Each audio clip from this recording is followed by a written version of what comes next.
So today I am going to talk to you about why I read the classics, and by extension why I think you should too. But this week there's going to be a little bit of a change to the scheduling. I'm going to be posting 3 videos instead of my normal 2, simply because I promised Katie at Effusions of Wit that I would post a review of Howard's End, because she influenced me to read that and I really want to get that up this week for her. But I also read Shirley Jackson's The Haunting of Hill House, and I really want to get a review up for that before Halloween, because I read it last night and I actually had to sleep with the nightlight on.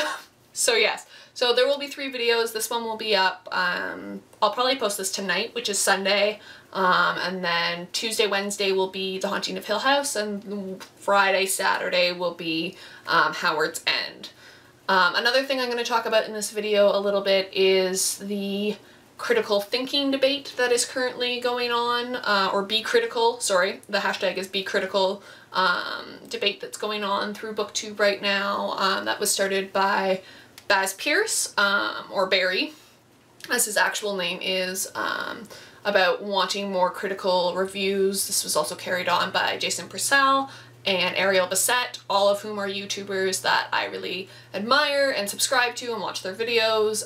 There was a great live show last night that Barry hosted about diverse reading and critical reviews that I was watched and was a part of, and I thought that that was really great, so I want to tie that into why I read classic literature. I keep wanting to say classical, which is not the same thing. To those of you who don't know, classical literature is like Greek and Roman literature, and classics are whatever, before a certain time period. I don't know if there's an actual definition for what constitutes as a classic, and I'm going to get into that a little bit. So my journey with classics started when I was about 17, 18, so a little over 10 years ago, and I had this weird compulsion to be quote-unquote well-read. I can't really pinpoint when I decided that this was going to be a thing. I think I was reading Pride and Prejudice because I loved the 2005 movie.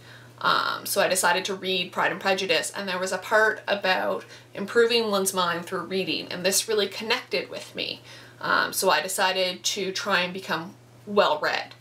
I looked high and low for what I wanted at the time anyways, was a list of books that I could read and then I could just say, hey, I'm well-read now.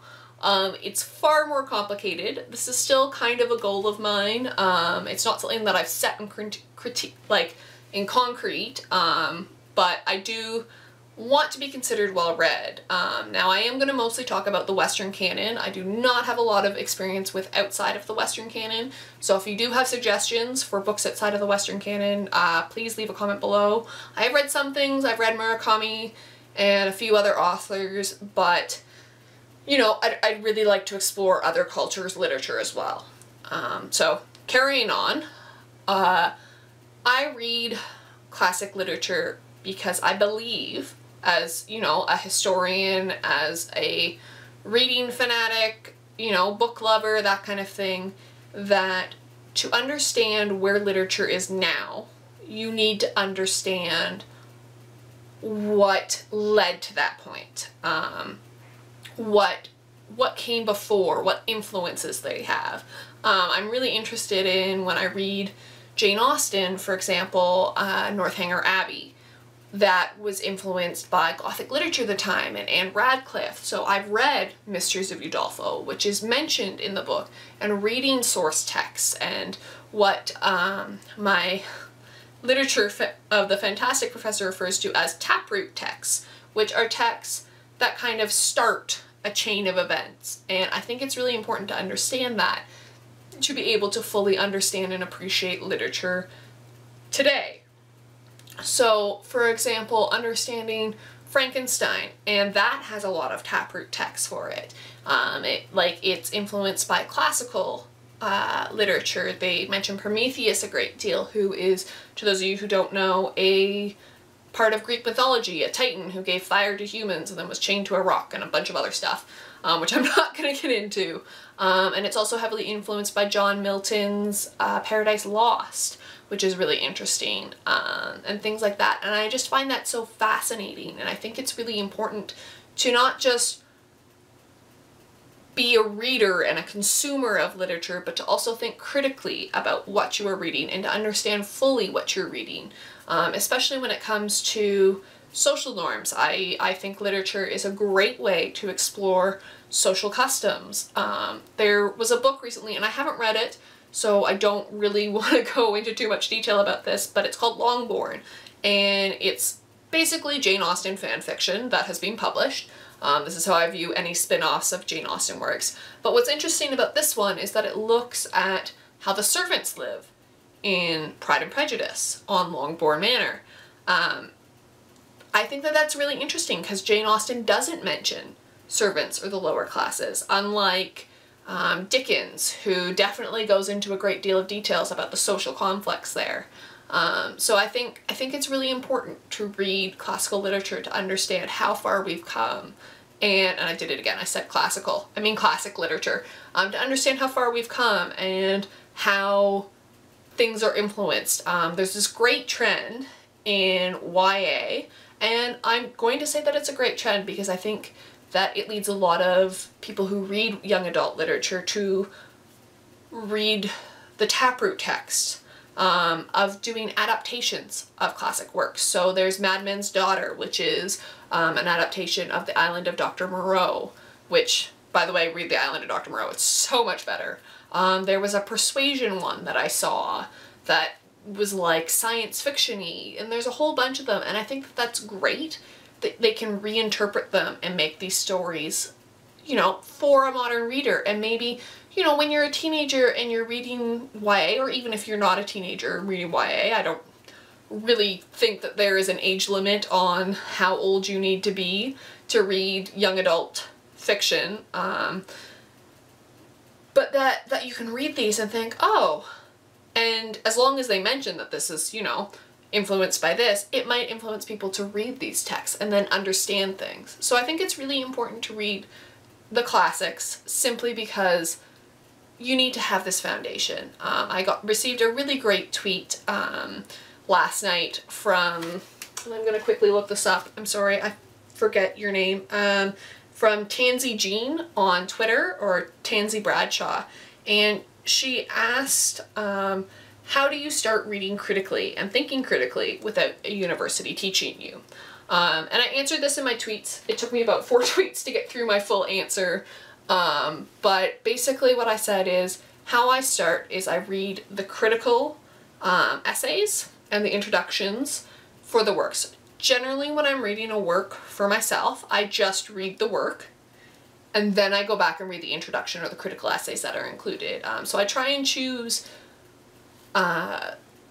editions that have these features. Oxford has really great ones. They're a little bit uglier, I will admit. I do not the biggest fan of the way that they look, but also the Penguin English Library has them. Unfortunately, the Penguin drop caps don't, which I'm a little bit disappointed about, but the Penguin English Library, the Penguin cloth bounds, the Penguin Modern Classics, I think the vintage ones also do. I can't remember any of the other ones. I'm just kind of glancing over at my shelf and it's majoritively Penguin and Oxford, so but that is one way to help me think and reflect upon texts. Another way is I listen to podcasts or do iTunes U to help me, you know, understand literature a little bit better. I don't think you need to, you know, have a university education to necessarily think critically about literature. I think you just need to reflect on what you're reading and why things are the way they are. For example, and I'm going to be getting into this in my review, there's a great point in Howard's End where E.M. Forster realizes that he's being a little bit sexist and like going against, and you know, the wife is influencing the husband and she's like, oh, the suffragettes said this is not the way to do things, but yet here I am doing it. And it's that kind of thing that I'm just like, ah, I like that. But in things like Henry James, where I've only read The Lesson of the Master, where they say, you know, women are useless to artists. It's, you know, if you want to be a great artist, don't get married. Thinking about that and not just internalizing it, making sure that you know, don't just say, oh, this book is crap, this book is amazing. Explain why you think that this book is amazing or why this book is crap. I will admit, sometimes in my unhauls I'll be like, don't read this is horrible.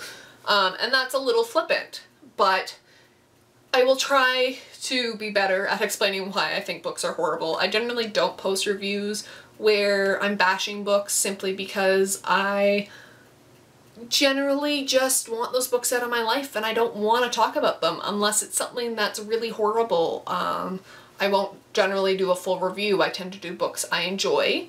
I do talk about them in things like Friday Reads, which is why I really like doing Friday Reads or general reading updates or unhauls, which is why I've started doing unhauls. There should be one coming up next week. I've got a bunch of books I need to take in.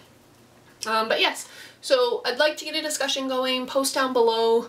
Do you guys read the classics? Why? Why not? Are you interested in reading the classics?